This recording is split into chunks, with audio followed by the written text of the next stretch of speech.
Yeah. Hey guys, welcome back to this new movie review. I know I'm a little late on this one, but please bear with me. I've been very busy. Today we're talking about Turning Red, the latest entry in the Pixar canon, directed by Academy Award-winning filmmaker Domee She. Obviously, she won an Oscar for the short that played before Incredibles 2, Bao, which arguably was even better than Incredibles 2, as great as that movie was. That was really one of the best Pixar shorts they've done in recent years, and maybe one of the best of all time. It's just absolutely incredible what she was able to pull off. So they gave her a full-length feature, and I believe she is the first sole female filmmaker to direct a Pixar movie. So really, really cool that was the case. And this film follows a teenager, Meilin Lee, who's obviously in middle school. She's very precocious, very intelligent, kind of annoying, but you know, she's living her life. She's getting those good grades for her mom. You know, she has great relationships with her parents. But when a hereditary gene pops up and turns her into a giant red panda at around this age, things start to get a little more complicated for her, and her dynamic with her family may be shifting. And this, you know, obviously this was really inspired by Domee She's personal life, you know, being an Asian in Toronto, because that is where this movie takes place. I think it is very evident that this speaks volumes to how she was brought up in the culture which she was raised in. So really, really cool that you get to see that sort of representation.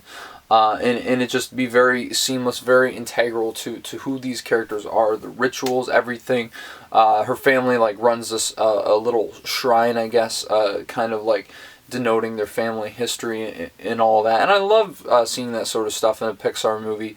Really cool that like it wasn't, because obviously it's a studio film, but it really feels so much about her as opposed to like, oh, so we're going to have Lee Unkrich direct Toy Story 3, you know, like that isn't about him. That's just like their most popular franchise. So, you know, it really feels like this was an original idea. And the thing I absolutely love about it is how untraditional it seems from a lot of these Pixar movies. It feels more like an anime, just how heightened the characters' emotions are and the reactions to everything. And obviously that has to do with puberty as well. But really, it feels so different, and I love the way these characters are animated. A very, very fresh take on this animation style, using, you know, the visuals we love from Pixar, which are just absolutely incredible, as we know here. And yeah, so that was really a surprising thing. But the thing that's so impressive to me about this movie is the fact that Pixar was like, alright, you know what, we're going to give her all this creative control seemingly, and we're going to make a movie about having your period. Which is kind of like, whoa, what? I know, it's crazy, but that's what this movie is about, and really that ripe time in your life where everything is just going out of control, the hormones are going crazy, it feels like your world is falling apart, but you really start to find who you are, hopefully. I know it took me longer than that, but I mean, in some sense, I'm still finding who I am, but this really is such a integral period in your life, and I think it's portrayed so well in this movie. And I just want to mention Rosalie Chang as Meilin is really, really great.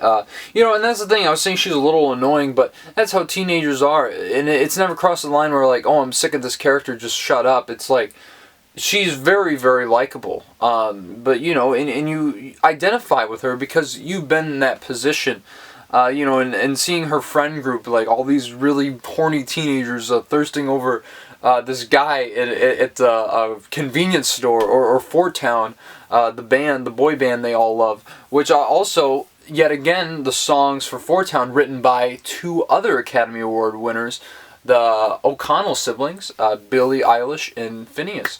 And it's also really cool that I love that Phineas voices the lead vocalist of that group, so that was a really nice touch there. But yeah, just seeing these girls interact with each other is really one of the best parts of the movie. And the thing I love about this movie is it avoids all the cliches found in these coming of age, you know, pieces set in middle school. And I just love, you know, yeah, turns into this giant red panda, but it's something that is more embraced than it is kind of looked down upon.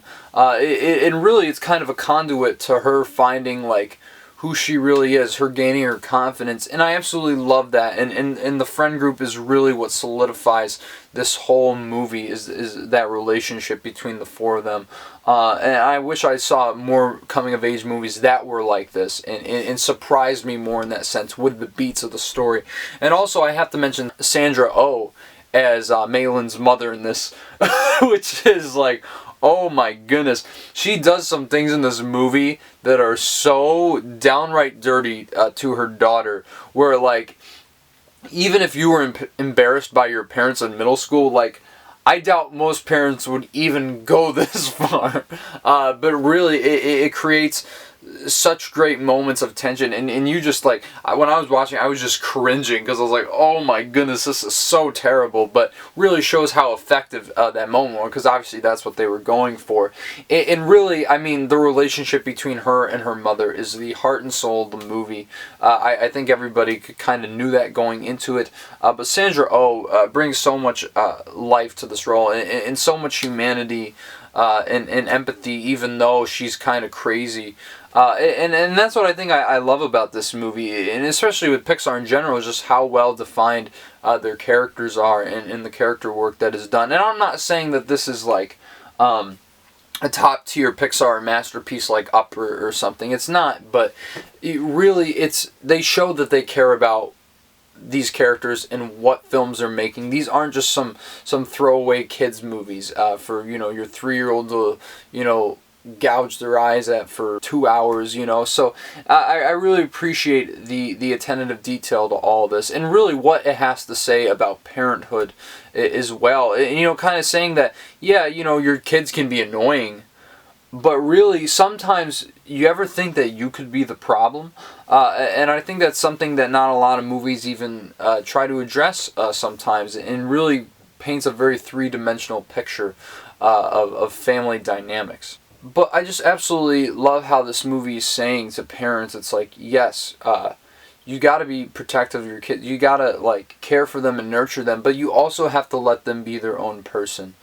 And really, that's such a beautiful message that I wish more films kind of touched upon, because a lot of parents need to hear that. Like, I get everyone, their kids mean the world to them, but there really comes a line where it's like, okay, well, how much of you are you asserting onto them, and how much of that do they really want to take? I mean, sometimes they just want to go see Fort Town, like, just kind of enjoy the pleasures that come with growing up and being excited, being invigorated about something. And I think this movie really touches upon that very well. And also, I really love the father in this movie, played by Meilin Lee. He doesn't get a whole lot to say throughout the film, but the moments that he does have something to say are some of the most impactful in the entire narrative. Especially towards the end of the film, which I won't spoil, but really, this is obviously not Pixar's best effort, even though I've been giving it a lot of praise. I don't think it quite hits those emotional heights that other films do, like Toy Story 3 or even Toy Story 4, but nothing has quite touched soul, at least in the past few years, since that film has come out. But this is one that certainly is going to connect with a lot of people. I know it's been kind of divisive, and I'm not really sure why. And some people say this is one of the best movies of the year, and I think, if you think that, that's great. I completely understand. So far, I would say it's one of the best. Not going to be top 10 of the year worthy, quite for me. But really, this is such an enjoyable film, and one that I think anybody who has gone through this period of their life is going to relate to, or especially if you're going through it right now. This might be the movie to watch. And I think it's important, too, that, these kind of, like, issues regarding puberty and menstruation are being addressed in a very mainstream film from, like, the biggest company in the world. I think this speaks volumes to how much Pixar likes to push the envelope, and really, I understand why people are getting upset about it, but really, it should be a non-issue. This is something that everybody is going to experience, I would think at some point in their life, and really a very relatable film for the whole family. and one that you might even tear up at. I was getting a little watery eyed at the end of this movie, as you'd expect from most Pixar movies. But man, this really is a solid entry in their filmography, and I'm going to give Turning Red an 8 out of 10. But yeah, guys, obviously Pixar later this year is coming out with Lightyear, the very anticipated spin-off of the Toy Story franchise. You know, I think that's going to be one to look out for. I'm going to see it day one, obviously, being the huge Toy Story fan that I am. Obviously, I reviewed Toy Story 4 a few years ago, so I'll leave that there if you want to check it out. But I do want to tell you that before Lightyear, I am going to do a video ranking all 25 Pixar films so far. Yes, you heard that right. I can't wait to do that video, and I am going to bring it to you right before Lightyear comes out. So please subscribe to the channel if you want to see that. And just subscribe in general for quality content, and make sure to smash the like button on this video. I would really appreciate the support. And obviously, I've already said it before, but I am going to bring you my review of Everything, Everywhere, All at Once. Yet again, can't wait to talk about that movie. If you guys haven't seen it, then, you know, you're in for something. But until then, I will see you guys in the next video.